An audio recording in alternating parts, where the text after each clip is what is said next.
Assalamualaikum warahmatullahi wabarakatuh. Perkenalkan, nama saya Rena Otavia.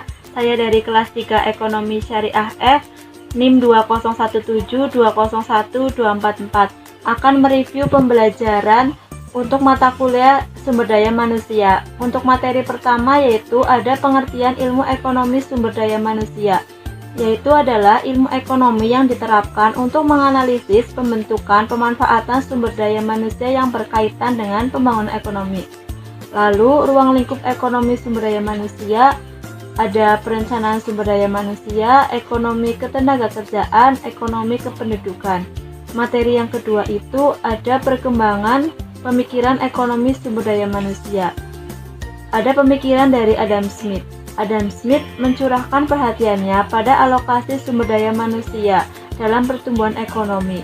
Smith menganggap manusia merupakan faktor produksi utama yang akan menentukan kemakmuran.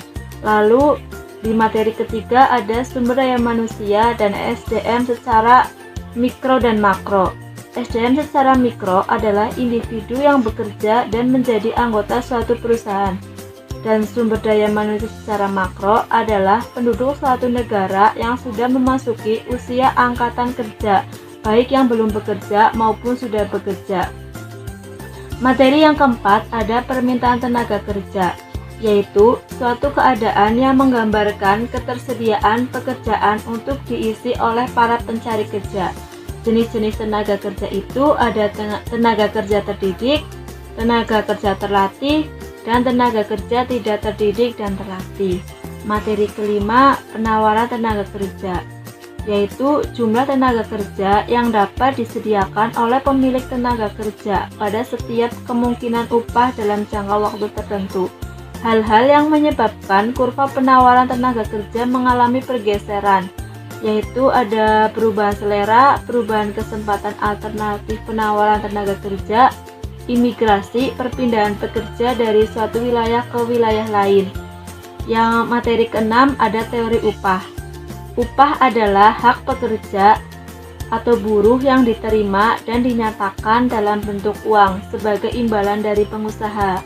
Sistem upah ini ada upah berdasarkan waktu, upah berdasarkan satuan hasil, upah borongan, sistem mitra usaha, lalu upah bonus. Materi ketujuh ada dinamika pasar tenaga kerja, yaitu suatu pasar yang mempertemukan penjual dan pembeli tenaga kerja. Bentuk-bentuk pasar tenaga kerja itu ada pasar tenaga kerja yang bersifat persaingan sempurna, pasar tenaga kerja monopsoni, pasar tenaga kerja monopoli di pihak pekerja, pasar monopoli di kedua belah pihak. Mungkin itu saja yang dapat saya sampaikan. Kurang lebihnya saya mohon maaf. Wassalamualaikum warahmatullahi wabarakatuh.